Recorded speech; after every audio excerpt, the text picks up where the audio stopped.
So this next recipe is going to be our toasted walnut pesto. It's a vegan pesto, no dairy, no cheese, so great for you and tastes good too. Our first step that we're going to do is we're going to toast our walnuts.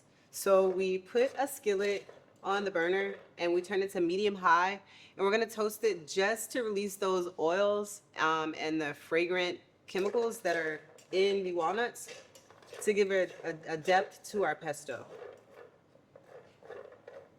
And usually while that's toasting, I just like to shuffle it around every so often until all sides are nice and brown, and a few charred pieces. While that's going, I take my basil, and I don't necessarily chop it with the knife, but I do like to pull it apart, just to make it easier for my blender to be able to do what it needs to do. Once I have this all broken up, I place it in the blender, making sure to shuffle around my walnuts.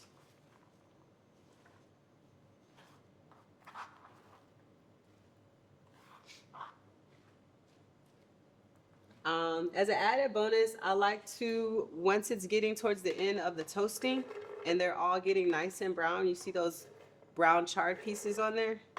I like to pour the oil in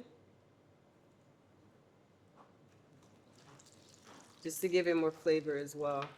And then I turn it all the way down to low because I don't want to fry them. I just want to coat them in the oil. Once they're nice and coated, I turn it off and I let those rest while I deal with the other stuff. So this is my parsley. I've already chopped it beforehand. I introduce it to the blender.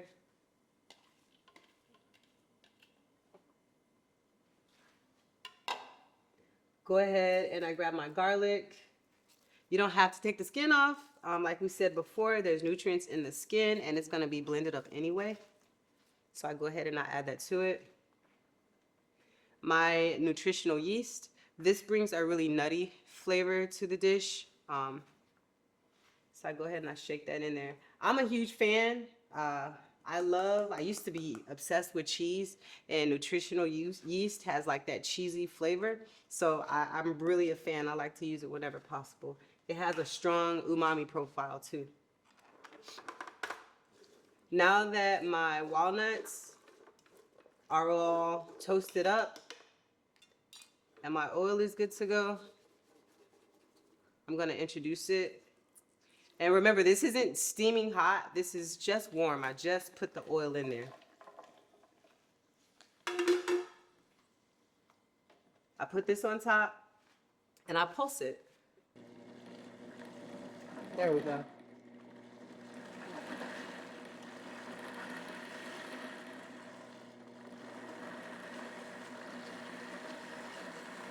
So we're just gonna mix it until all of the walnut pieces are evenly distributed. And as we go, we add a little oil each way. With pesto, you wanna have a nice amount of oil in there. There's never really too much.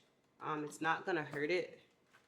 I also like to preserve the color of my pesto. Some people don't care, but if you do care like I care and you want it to stay green and vibrant, you can throw a piece of ice in there and it'll stay green.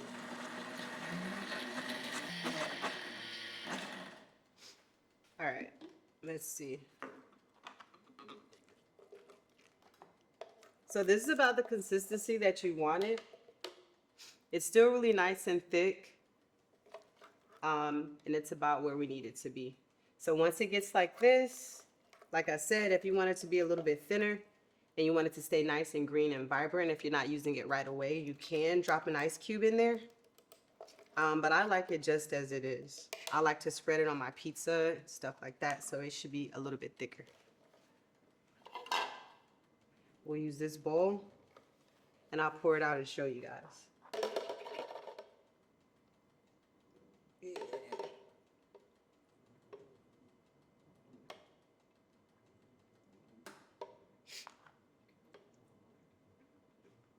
struggles of being left-handed.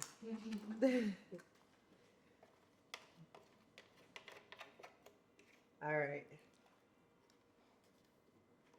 So there you have it. There is our vegan walnut pesto.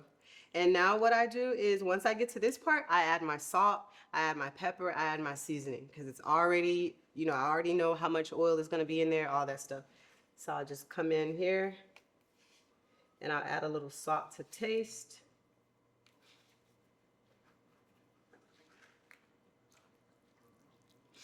Stir it really well.